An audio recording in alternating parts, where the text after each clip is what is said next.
ನಮ್ಮ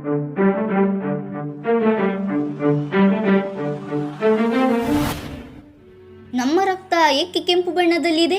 ನಮಗೆ ರಕ್ತ ಯಾಕೆ ಬೇಕು? ಇದರಿಂದ ಏನೆಲ್ಲ ಕೆಲಸಗಳು ನಮ್ಮ ದೇಹದಲ್ಲಿ ನಡೆಯುತ್ತೆ ಗೊತ್ತಾ? ಈ ಎಲ್ಲ ಪ್ರಶ್ನೆಗಳಿಗೆ ಉತ್ತರ ಈ ವಿಡಿಯೋದಲ್ಲಿ ತಿಳಿಯಲಿದ್ದೇವೆ. ಎಲ್ಲರಿಗೂ ಪ್ರೇರಣಾ ಚಾನೆಲ್ಗೆ ಸ್ವಾಗತ.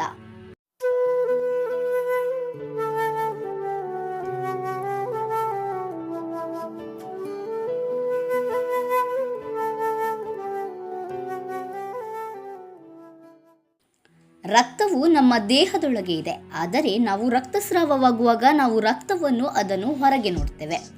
ರಕ್ತವು ಹಿಮೋಗ್ಲೋಬಿನ್ ಎಂಬ ಅಂಶದಿಂದ ಕೆಂಪು ಬಣ್ಣದಾಗಿದೆ. ಹಿಮೋಗ್ಲೋಬಿನ್ ಯಾಕೆ ಬೇಕು ಅಂದರೆ ನಮ್ಮ ರಕ್ತದಲ್ಲಿ ಆಮ್ಲಜನಕವನ್ನು ಸಾಗಿಸಲು ನಮಗೆ ಹಿಮೋಗ್ಲೋಬಿನ್ ಅಗತ್ಯವಿದೆ.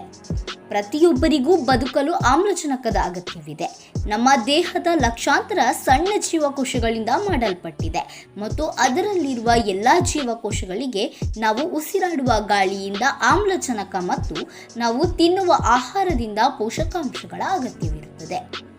ಜೀವಕೋಶಗಳು ತಮ್ಮ ಕೆಲಸವನ್ನು ಮಾಡಲು, ಶಕ್ತಿಯನ್ನು ಮಾಡಲು ಆಮ್ಲಜನಕ ಮತ್ತು ಪೋಷಕಾಂಶಗಳನ್ನು ಬಳಸುತ್ತೇವೆ. ಉದಾಹರಣೆಗೆ, ನಮ್ಮ ಸ್ನಾಯುಗಳಲ್ಲಿನ ಜೀವಕೋಶಗಳಿಗೆ ನಮ್ಮನ್ನು ಚಲಿಸಲು ಶಕ್ತಿಯ ಅಗತ್ಯವಿರುತ್ತದೆ ಮತ್ತು ನಮ್ಮ ಮೆದುಳಿನ ಜೀವಕೋಶಗಳಿಗೆ ಶಕ್ತಿಯ ಅಗತ್ಯವಿರುತ್ತದೆ. ಆದ್ದರಿಂದ ನಾವು ಕಲಿಯಬಹುದು.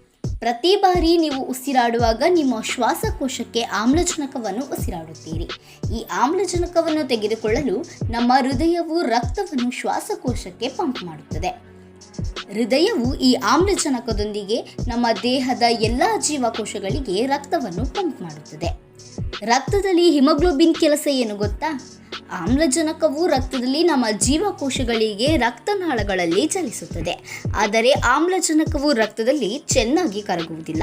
ಗಾಳಿಯ ಗುಳ್ಳೆಗಳಾಗಿ ರಕ್ತನಾಳಗಳ ಬದಿಗಳಿಗೆ ಅಂಟಿಕೊಳ್ಳುತ್ತವೆ. ಇದರಿಂದ ಆಮ್ಲಜನಕವು ಸಜೀವ ಕೋಶಗಳಿಗೆ ದೊರೆಯುವುದಿಲ್ಲ.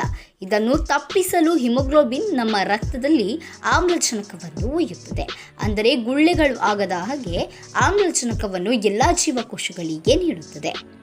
ಆದ್ದರಿಂದ ಆಮ್ಲಜನಕವನ್ನು ಸಾಗಿಸಲು ನಮ್ಮ ರಕ್ತದಲ್ಲಿ ಕೆಂಪು ಹಿಮೋಗ್ಲೋಬಿನ್ ಇರುವುದರಿಂದ ನಮ್ಮ ರಕ್ತವು ಕೆಂಪು ಬಣ್ಣದ್ದಾಗಿದೆ. ಈ ಮಾಹಿತಿ ನಿಮಗೆ ಇಷ್ಟವಾಗಿದ್ದರೆ ಲೈಕ್ ಮಾಡಿ, ಶೇರ್ ಮಾಡಿ ಮತ್ತು ಪ್ರೇರಣಾ ಚಾನಲನ್ನು ಸಬ್ಸ್ಕ್ರೈಬ್ ಮಾಡಿ. ಧನ್ಯವಾದಗಳು.